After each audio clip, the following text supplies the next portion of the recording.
నమస్తే ఇయాటి మన అదుస్ వార్తలకు స్వాగతం సుస్వాగతం. ఇయాల ట్రెండింగ్ లో ఉన్న ఒకటి రెండు ముచ్చట్లు గట్లనే ఒక రెండు రాజకీయ ముచ్చట్లు పట్టుకొచ్చిన ఆలోచన చేయకుండా హెడ్లైన్స్ ఏందో చూసుకుంటారు. ముందుగా సైకిల్ దొక్కితే షాల్ అవుతుంది మిక్సీ గ్రైండర్ సూషనోళ్ళే అంటున్నారు సూపర్ సూపర్.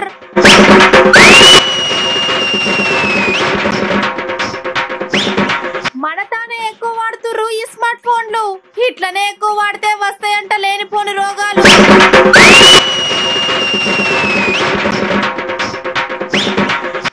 మళ్ళా పెరుగుతున్నారు కల్తీ చేసేటోళ్ళు, ఎట్లయినా పట్టుకుంటామంటున్నారు పోలీసోళ్ళు.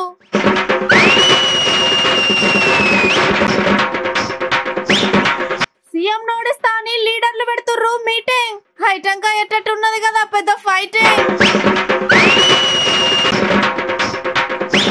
తెలంగాణలో అభివృద్ధి అయినాయంట బార్లు వైన్లు, ఈ మాట చెప్పింది కూడా పక్కపాటి పెద్ద సార్లు.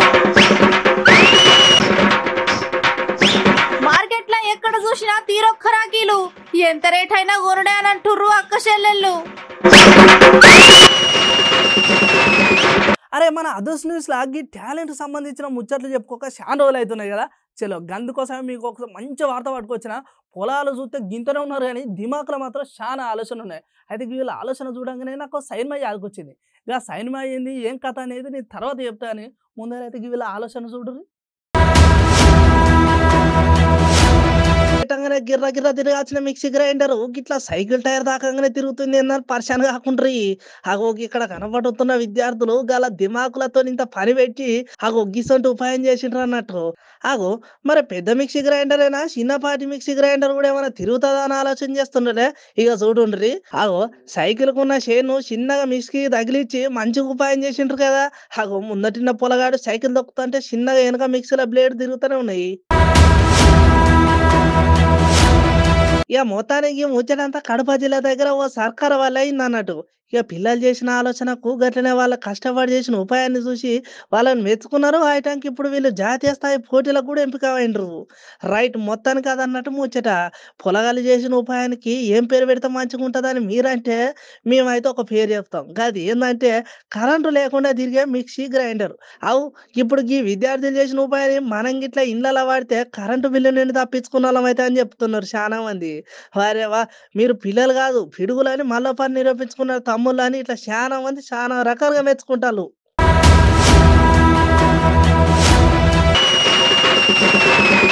అబ్బాబ్బా నడుమాగి ఫోన్లు వాడు మస్తు ఎక్కువైపోతాను. ఇక మంచి చెడో తెలియదు కానీ ఎంత వీలైతే అంత జల్దీ ఈ ఫోన్లు ఎక్కువ వాడు బంద్ చేయాలి. లేకపోతే లేని ఫోన్ రోగాలు వచ్చి ఆగమాగమవుతారు.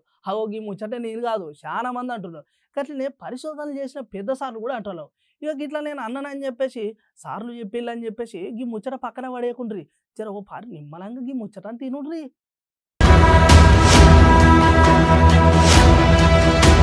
ఈ కాలంలో ఫోను ఎంత ముఖ్యమైందంటే అసలు ఫోన్ లేకుంటే బతకమన్నట్లు అయిపోయింది. ఎక్కడికైనా పోవాలనంటే ఫోనే, తినాలనంటే ఫోనే, చదవాలనంటే ఫోనే, ఇంకేమైనా చేయాలనంటే ఫోనే. చిన్న పొరగాల కాడ నుంచి పండు ముసలోళ్ళ దాకా ఫోన్ వాడుతుండ్రు. అసలు ఈ కాలంలో ఫోన్ వాడకుంటే అదొక వింతలాగా చూస్తారు. అయ్యో ఎంత అమాయకులు అన్నట్లు చూస్తారు. అయితే ఫోన్ వాడకంలల్లా మంచున్నాయి చెడు కూడా ఉన్నాయి. పొద్దున వాడడం మొదలు పెడితే రాత్రి 12 గంటల వరకు ఫోన్ వాడడం ఆపము, అదేదో పెద్ద పనిలాగా. కానీ ఓ జనాలు గా ఫోన్ల బ్లూ లైట్ల వల్ల మీ కండ్ల గురించి ఒకసారి ఆలోచన చేయుండ్రి. పని ఉన్నా లేకున్నా అట్లనే వాడితే మీ కండ్లకే నష్టము. ఇది ఒక్కటే గానుల్లా ఆన్లైన్లల్లా జాబులు ఇస్తాం, వర్క్ ఫ్రం హోమ్ అని, లేకుంటే మా వీడియోలకు లైకులు కొడితే డబ్బులు ఇస్తామని గిట్ల ఎవరైనా మెసేజ్లు లేకుంటే ఫోనులు చేస్తే నమ్ముకుర్రి. నమ్మితే మీరు మునిగినట్లే పోండ్రి. ఈ మధ్య మార్కెట్ల ఆన్లైన్ల మోసగాలు మస్తు మోపైండ్రు, జర మోసపోకుండ్రులా.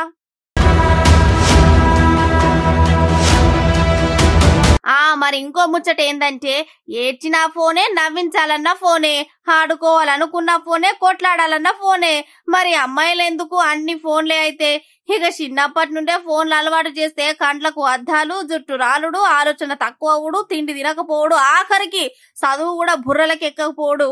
అన్ని అవ్వయ్యలే చేసి పిల్లగాళ్ల పైన చేతులు ఎత్తేస్తే పాపం వాళ్ళేం చెప్తారు? ఒకసారి గీ ముచ్చట మీద ఆలోచన చేయుండ్రి.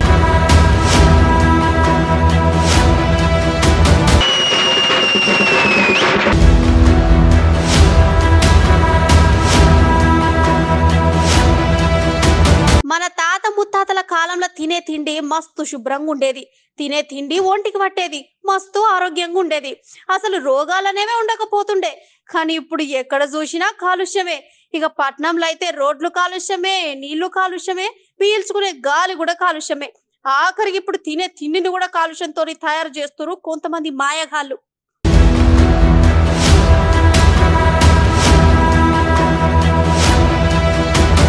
ఈ నడుమ పోలీసులు తినే తిండి పైన దృష్టి పెట్టిర్రు.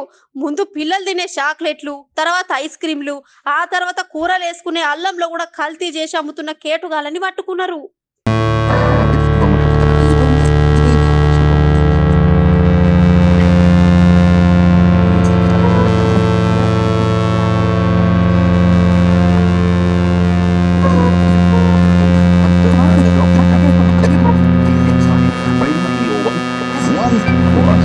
ఇక్కడ మనం చెప్పుకోవాల్సిన ఇంకో ముచ్చట ఏందంటే ఈ కల్తీల ఫస్ట్ ర్యాంకు మన తెలంగాణదే అంట.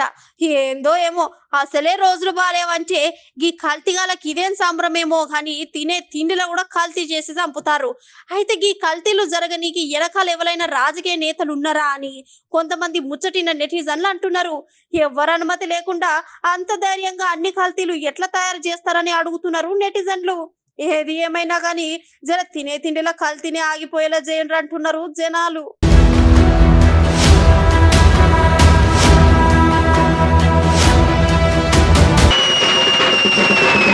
ఇప్పుడు రాజకీయ ముచ్చట ఏందో చూసేద్దాం. అసలు ముచ్చటకు వస్తే ముందర మీకు ముచ్చట చెప్పాలి. ఎన్నికల టైం దగ్గర పడ్డ కొద్దీ లీడర్ల నడువ రాజకీయ వేడి చాలా ఎక్కువ అవుతుందని చెప్పుకోవచ్చు. ఓ పెద్ద లీడర్ ఉన్నాడు, గా సార్ అంటే ఎవరికి పడేది, కానీ గా సార్ను మేము ఓడిస్తామంటే మేము ఓడిస్తామని పక్క పార్టీ వాళ్ళు, ప్రతిపక్ష లీడర్లు వాళ్ళు వీళ్ళు ఒకటే లొల్లి. మరి వాళ్ళ లొల్లి ఏందో నిమ్మనం గడుచుకుందాం పండ్రి.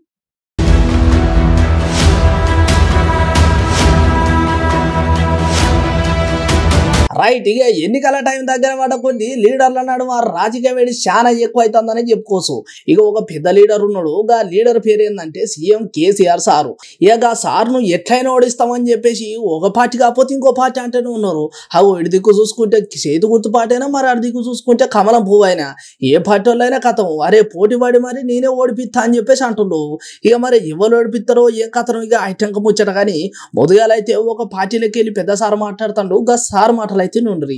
టిఆర్ఎస్ పార్టీ నాటి టిఆర్ఎస్ పార్టీ ప్రయాణంలోనే పుచ్చుకున్న ఎక్కడ ఎమ్మెల్యేలు టికెట్ రాదని భయంతో బీజేపీతో పోతారు, రాజేంద్ర గారితో ఎంతమంది సంబంధాలు లేవు, వాళ్ళు పోకుండా ఉండడానికి మీకు అందరి టికెట్ ఇస్తామని చెప్పి ఆనందం చేసుకుంటారు తప్ప అదేదో భరోసాతో కాదు. నెంబర్ 1. నెంబర్ 2 ఏంటంటే ఇవాళ వాళ్ళందరినీ గ్రామాలకు పంపించి కాన్సెప్ట్ పంపించి ఇతర పార్టీల నాయకులను పరిచయం చేయండి, సంఘాల నాయకులను ప్రజలు చెప్పి పంపుతా ఉన్నాడు. ఇవి భయంతో చేసిన పని ఒకటి. రెండవది మీరు చూడండి, అంటే ఎంత అహంకారం అంటే ఆ పార్టీకి తెలుసు. మనం ఒప్పుకున్నా ఒప్పుకోకపోయినా ఇది కులాల సమాహారం. అనేక కులాలు అనేక వర్గాలు ఉంటాయి. తెలుగుగా ఏ కులం వాళ్ళైనా ఏ వర్గం వాళ్ళైనా మా ప్రభుత్వం నా భాగస్వామ్యం ఉందనే భావన ఉన్నారు ప్రజాస్వామ్యం. నిజమైన అధికారం అగ్రన్నది అనగాన వర్గాలు అని చెప్పి భావించడమే కాదు, చెప్పడమే కాదు, మాటలు ఆచరించి చూపిన పార్టీ బీజేపీ. 12 మంది దళిత మంత్రులు ఉన్నారు, 8 మంది గిరిజన మంత్రులు ఉన్నారు, 5 మంది మైనారిటీ మంత్రులు ఉన్నారు. అట్లా ఇక్కడ 52% ఉన్న బీసీలు అవో రైట్ కాదన్నట్టు అసలు ముచ్చట. ఇక కథం ఇక ఇప్పుడు నడుస్తున్న రోజులలో ఈ తెలంగాణలో చూసుకుంటే సీఎం కేసీఆర్ సార్ను నేను ఓడిస్తా అని పక్క పార్టీ వాళ్ళు వీళ్ళు అంటున్నారు. కానీ ఇక ఇది ఎవరితో కాని పని. ఇగో సీఎం కేసీఆర్ సారు ఏసుంటాడు, ఏం కథ, ఏ టైంలో ఎట్లుంటాడు అని మొత్తం ముచ్చట నాకేరుక అని చెప్పేసి ఇగో ఈటల రాజేందర్ సార్ అంటున్నాడు. అవు కంతకు ఇది కూడా వాస్తవం అని చెప్పుకోవాలి. ఎందుకంటే ఒకప్పుడు సార్ కూడా పక్క పార్టీలోనే పనిచేసింది కదా. అదే నువ్వు టీఆర్ఎస్ పార్టీలో పనిచేసింది కదా ఈటల రాజేందర్ సారు. అందుకే ఇక సార్ను ఓడియాలంటే ఇక మా బీజేపీ పార్టీతోనే అవుతుందని చెప్పేసి గట్టిగా మాట్లాడుతున్నాడు ఈటల రాజేందర్ సారు.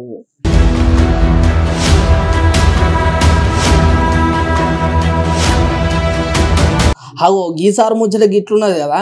ఇక ఇటు దిక్కు చేతి గుర్తు పార్టీకి వెళ్ళి చూడుండ్రి. కేసీఆర్ గారు ముఖ్యమంత్రి అయిన రోజు తెలంగాణ రాష్ట్రం మీద ఉన్న కంబైన్డ్ పబ్లిక్ డెట్ 69,000 కోట్లుంటే ఇప్పుడు 4 లక్షల కోట్లు దాటింది. అంటే ప్రతి తెలంగాణ పౌరుడి మీద ఆ రోజు 25,000 రూపాయలు మీరు మీ పిల్లలు మనవరాలు మనవల పేరు మీద 2014లో తెలంగాణ ఏర్పడ్డప్పుడు 20,000 రూపాయలు per person per capital debt ఉంటే ఈ రోజు 1,00,000 రూపాయలు దాటింది. Highest per capital consumption of liquor in India Telangana రాష్ట్రము.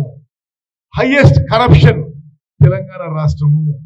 హైయెస్ట్ ఫెయిల్డ్ ప్రామిసెస్ తెలంగాణ రాష్ట్రము. అన్ని విధాలుగా ఈ 10 ఏళ్లలో టిఆర్ఎస్ ప్రభుత్వం కేసీఆర్ గారు మరి ఫెయిల్ అయినరు.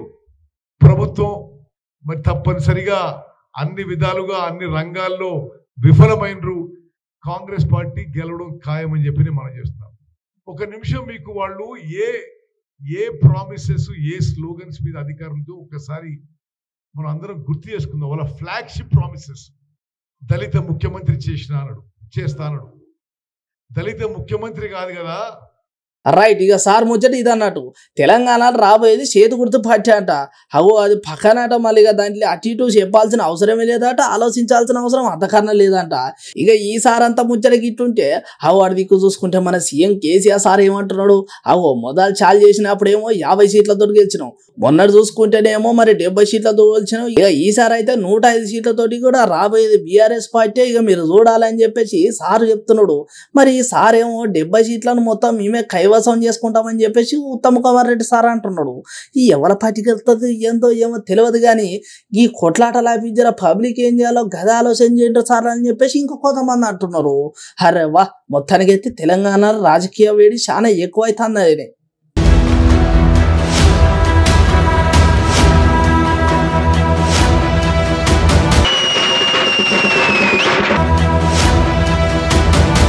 ఇక దేశంలో ఏ రాష్ట్రం సీఎం చేయని పని కేసీఆర్ సార్ చేసిండట. గిది అన్నది మళ్ళీ ఎవరో కాదు, రేవంత్ రెడ్డి సారు. గిట్లా అనగానే గిది ఎక్కడ కత్తరం అని పరిశాన్ కాకుండ్రి. ఇంకింత ముచ్చట సారే చెప్తారు నుండ్రు పారి. అన్ని విధానాలతోనే ఇవాళ ప్రజల దగ్గరికి కాంగ్రెస్ పార్టీ వెళ్ళదలుచుకున్నది. కేసీఆర్ విధానం ఏందయ్యా అంటే, ఆయన వచ్చినాక రాష్ట్రం అన్నిట్లలో ముందంజలో ఉంది, నెంబర్ 1 తెలంగాణ అని కేసీఆర్ అంటుంటాడు. ఒక్క విషయంలో మాత్రం నాకు స్పష్టత వచ్చింది. 3,000 వైన్ షాపులు, 60,000 బెల్ట్ షాపులు ఈ దేశంలో ఏ రాష్ట్రంలో లేవు. తాగుబోతులను తయారు చేసిన దాంట్లో తెలంగాణ నెంబర్ 1. దానికి బ్రాండ్ అంబాసిడర్ కల్వకుంట్ల చంద్రశేఖరరావు. గదన్నట్టు రేవంత్ రెడ్డి సారు ముచ్చట. ఇక సారన్న ముచ్చట మరి ఎంతవరకు వాస్తవమో ఏందో ఏమో తెలియదు, కానీ ఒక ముచ్చట మాత్రం వాస్తవమే అని అంటున్నారు ముచ్చటిన నెటిజన్లు. గది ఏంటంటే, ఇక 3,000 వైన్స్ షాపులు గట్లనే 60,000 బెల్ట్ షాపులు ఉన్నది మాత్రం మన తానే అని అంటున్నారు. గట్లనే ఇప్పుడు మన తానకి మందు బానిసల తీరు చూసుకుంటే ఇక ఇంట్లో 21 ఏళ్ళ నుంచి 26 ఏళ్ళ నడువ యూత్ పోరగాన్లు ఎక్కువ ఉన్నారట. పోండ్రి ఇంతకుముందు మిత్రుడు రామ్మోహన్ రెడ్డి గారు చెప్పినట్టు కేసీఆర్ ఓడిపోతుండు కాబట్టి గజ్వేల్ నుంచి పారిపోతుండు. నిజంగా నువ్వు అభివృద్ధి చేసి ఉంటే గజ్వేల్లోనే నిలబడాలి కదా. మళ్ళీ కామారెడ్డిలు ఎందుకు వేస్తున్నావు నామినేషన్? సిట్టింగులందరికీ నువ్వు అభివృద్ధి చేస్తే నీ పేరు మీదనే ఓట్లు అయితే సిట్టింగులు ఎవడు కోన్కిస్క గొట్టంగాడు. సారు మీరు అన్నది కూడా వాస్తవమే. ఈ మాట మేమంటలేము, చాలా మంది అంటున్నారు. గజ్వేల్ నుండి పోటీ చేసే సీఎం సారు ఇప్పుడు కామారెడ్డి నుండి పోటీ చేస్తున్నాడు అంటే ఇక అక్కడ ఓడిపోతాడని ముందుగా ఇట్లా ఆలోచన చేసిండా అని చెప్పి చాలా మంది అంటున్నారు. మరే అందరికీ సీట్లు ఏమన్నా ఎందుకు మార్చినావు? కొందరిని 4 ఏళ్ళు అపాయింట్మెంట్ ఇవ్వని పట్నం మహేందర్ రెడ్డి గారికి ఉన్న పలంగా ఆయన ఇంటికి పోయి నీ పార్టీ నాయకులు ఎమ్మెల్యేలు ఆయన కాళ్ళు పట్టుకొని మొన్నటి వరకు ఏం మాట్లాడినరు తాండూరులా, ఇవాళ ఎట్లా కాళ్ళు పట్టుకుంటారో ప్రజలు గమనిస్తలేరా? కేసీఆర్ ఓటమి ఖాయం అయ్యింది కాబట్టే ఆపద మొక్కులు మొక్కుతున్నాడు. ఇక గిదన్నట్టు ఆగరం వచ్చట. ఇప్పుడు ఎన్నికల టైం దగ్గర పడుతున్నది కాబట్టి ఇక ఎట్లయినా గెలవాలి కాబట్టి ప్రజల దగ్గర గులాబీ లీడర్లు పోతున్నారంట. గట్లనే కాళ్ళెక్కలు పట్టుకొని బతిమలాడుతున్నారంట. మొత్తానికైతే ప్రజల దగ్గరికి లీడర్లు వచ్చుడు షాల్ చేసిండ్రని చెప్పుకోవచ్చు అని అంటున్నారు మొత్తం ముచ్చటిన తెలంగాణ పబ్లిక్. అన్ని విధానాలతోనే ఇవాళ ప్రజల దగ్గరికి కాంగ్రెస్ పార్టీ వెళ్ళదలుచుకున్నది.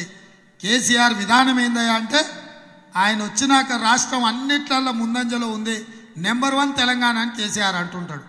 ఒక్క విషయంలో మాత్రం నాకు స్పష్టత వచ్చింది. 3,000 వైన్ షాపులు, 60,000 బెల్ట్ షాపులు ఈ దేశంలో ఏ రాష్ట్రంలో లేవు. తాగుబోతులను తయారు చేసిన దాంట్లో తెలంగాణ నెంబర్ 1. దానికి బ్రాండ్ అంబాసిడర్ కల్వకుంట్ల చంద్రశేఖరరావు. ఇంతకుముందు మిత్రుడు రామ్మోహన్ రెడ్డి గారు చెప్పినట్టు కేసీఆర్ ఓడిపోతుండు కాబట్టి గజ్వేల్ నుంచి పారిపోతుండు. నిజంగా నువ్వు అభివృద్ధి చేసి ఉంటే గజ్వేల్లోనే నిలబడాలి కదా. మళ్ళీ కామారెడ్డిలు ఎందుకు వేస్తున్నావు నామినేషన్? సిట్టింగులందరికీ నువ్వు అభివృద్ధి చేస్తే నీ పేరు మీదనే ఓట్లు అయితే సిట్టింగులు ఎవడు కోన్కిస్క గొట్టంగాడు అందరికీ సీట్లు మనం ఎందుకు మార్చినావు? కొందరిని 4 ఏళ్ళు అపాయింట్మెంట్ ఇవ్వని పట్నం మహేందర్ రెడ్డి గారికి ఉన్న పలంగా ఆయన ఇంటికి పోయి నీ పార్టీ నాయకులు ఎమ్మెల్యేలు ఆయన కాళ్ళు పట్టుకొని మొన్నటి వరకు ఏం మాట్లాడినరు తాండూరులా, ఇవాళ ఎట్లా కాళ్ళు పట్టుకుంటారో ప్రజలు గమనిస్తలేరా? కేసీఆర్ ఓటమి ఖాయం అయ్యింది కాబట్టే ఆపద మొక్కులు మొక్కుతున్నాడు. ఇక ఇవాళ మనం చెప్పుకోవాల్సిన ఆఖరి ముచ్చట ఏంటంటే రాఖీ పండుగ గురించి.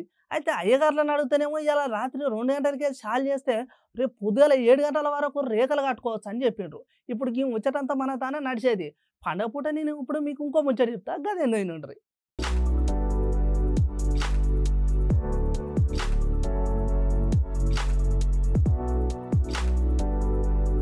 ఇక రాకెట్లు తయారు చేస్తున్నా శ్రీహరి కోట ఎట్లనో ఈ రాఖీలు తయారు చేస్తున్నా ఒక జిల్లా కేంద్రం కూడా మస్తు ఫేమస్ అన్నట్టు. ఇక రాఖీ పౌర్ణం వచ్చిందంటే ఆడబిడ్డలకు ఎంత ఆనందం. అక్క చెల్లెలకు అన్నదమ్ములకు రాఖీలతో రక్ష కలగాలని దీవిస్తే ఇక ఆడబిడ్డలకు అండగా నేనుంటా అని బతుకంత భరోసా ఇస్తారు. ఇక అంత మంచిగా ఉన్నది అని రోజు రోజుకి రాఖీల ధరలే కొండెక్కుతున్నాయని చెప్పుకోవచ్చు. ఏం చేస్తాం, నచ్చిన రాఖీ కావాలంటే ఎంత కసానే పెట్టాల్సిందే. ఇక అన్న చెల్లెల అనుబంధం వేలగట్టలేందా, కానీ రాఖీల వేల మాత్రం వేలల్లో ఉన్నది. ఇంట్లో ఇంకో ముచ్చట ఏంటంటే ఆడబిడ్డలకు అన్నదమ్ములకు ఎలగట్టలేని అనురాగంతో పాటు ఖరీదైన రాఖీ కట్టడానికి కూడా ముందుంటారు మన అక్క చెల్లెళ్ళు. ఇక వాటి కోసం 2-3 రోజులు కష్టపడి షాపింగ్ చేసి ఇక ఎన్ని పైసలైనా కొని పండుగ చేసుకుంటారు. ఇక ఇప్పుడు రూపాయి నుంచి చాలు చేస్తే 2000 రూపాయల దాకా రాఖీలా తయారవుతున్నాయి. మరి రాఖీలు ఎట్లున్నాయి, ఏ కథ ఓ పారి మీరు కూడా చూడండి.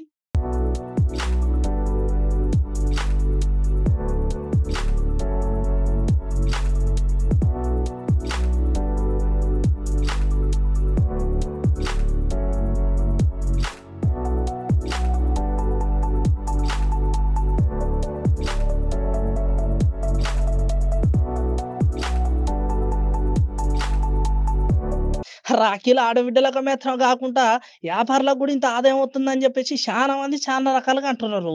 అయ్యో అంత చెప్పినా కానీ అసలు ముచ్చట చెప్పలేదు కదా. పెద్దపల్లి జిల్లా దగ్గర ఉన్న ఒక రాఖీల తయారు చేసే కేంద్రం మన తెలంగాణ రాష్ట్రంలో ఉన్న జిల్లాలతో పాటు పక్కపొంటి రాష్ట్రాలకు గట్లని జిల్లాలకు కూడా సరఫరా చేసుడు అనేది చాలా మంచి ముచ్చట అని చెప్పుకోవచ్చు. ఇక గట్లనే రాష్ట్రంలో మొట్టమొదటి రాఖీల తయారు చేసే కేంద్రం కూడా దేశవ్యాప్తంగా అంటే SSR రాఖీ తయారు చేసే కేంద్రం మంచి పేరు వచ్చిందని కూడా చెప్పుకోవచ్చు.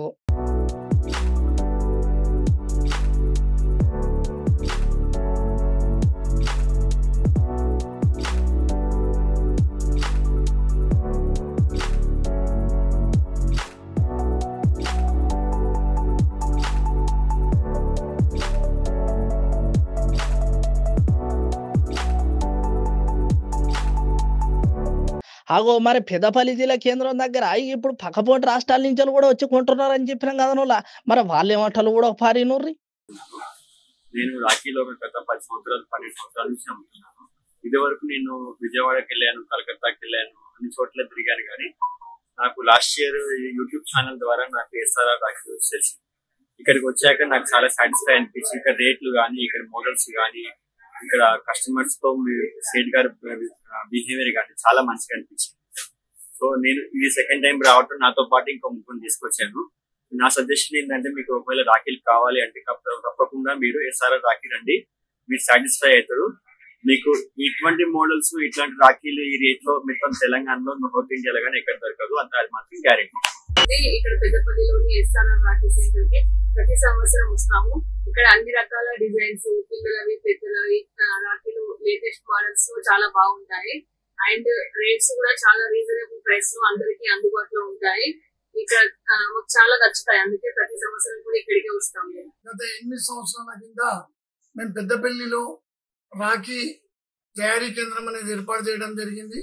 మొట్టమొదటిగా 100 మంది మహిళలతో స్టార్ట్ చేసి ఇప్పుడు దాదాపుగా 2000 నుండి 2500 మంది 35,000 డిజైన్స్ ఈ సంవత్సరం తయారు చేశామండి.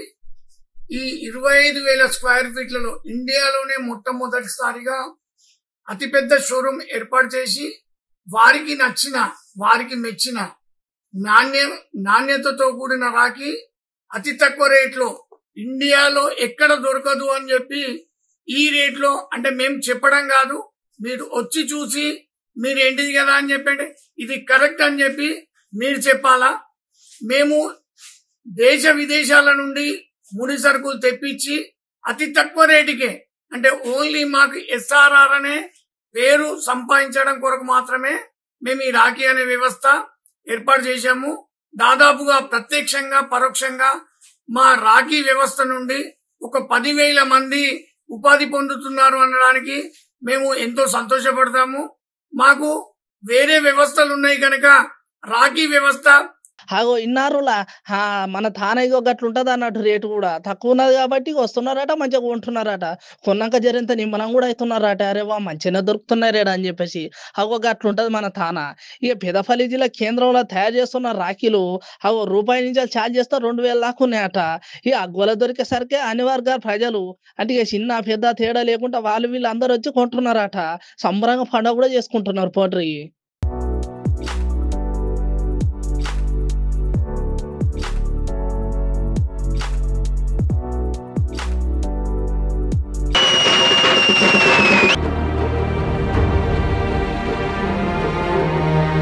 అరే ఇప్పుడు మేము చెప్పే ముచ్చట చెవులు వేసుకోండి జర చాలా మంచి ముచ్చట. అట్లనే రేపు పొద్దున పండుగ కదా ఒక పండుగ సంబంధించిన ముచ్చటనే ముందుగా అయితే అవ్వ మాటలు ఏనుండ్రి.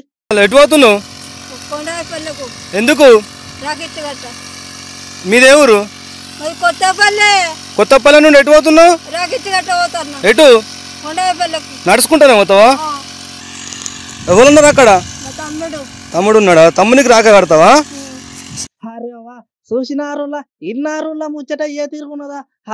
అవ్వకు చూస్తే దగ్గర లేదన్నా 70 ఏళ్ళు ఉన్నాయి. 70 ఏళ్ళు అవ్వ ఎర్ర టెండల అట్లా బాటెమ్మ నడుచుకుంటా పోతా అంటే ఒక అన్న చూసి అరే ఏంది కాళ్ళకు చెప్పులు కూడా లేవు ఏం కథ అని చెప్పేసి అడిగితే నా తమ్ముడు ఉన్నాడు ర్యాకెట్ల పండుగ పోతానే రేఖలు కట్టాలి కదా అని చెప్పేసి ఎర్ర టెండల చెప్పు లేకుండా అట్లా నడుచుకుంటా పోతాంది. అరే వా ఏమన్నా మంచిగా ఉన్నది. చూసినారులా ఒకప్పుడు ఇట్లా రేఖల పండుగ అన్న చెల్లెలు ఆప్యాయతన్న వాళ్ళకున్నంత ప్రేమలు అనురాగాలు ఇవాటి రోజున లేకపోయా. 70 ఏళ్ళ ముసలావు అయినా కూడా నా తమ్మినికి పండుగ పూట రేఖ కట్టాలి మరి ఎట్లున్నాడో ఏందని చెప్పేసి గంత దూరం ఉన్నా కూడా కాళ్ళు నడుకొని పోతాంది. ఇక ఇవాటి రోజు ముచ్చట చూసుకుంటారు. అన్న చెల్లెలకు అనురాగాలకు ఆప్యాయతలకు చాలా మంది చాలా రకాలుగా దూరంగా ఉన్నారు.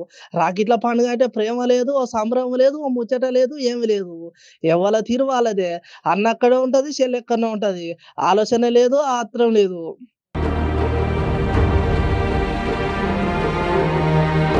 అవ్వ ఆలోచనకు గట్లనే అవ్వ ప్రేమకు మనం ఎంత చెప్పుకున్నా ఎంతసేపు మాట్లాడుకున్నా చాలా తక్కువనే గాని జర అవ్వ మాటలు వినైనా అవ్వ ఆలోచన చూసైనా చాలా మంది నేర్చుకోవాలి. గట్లనే కొంతమంది మారాలి.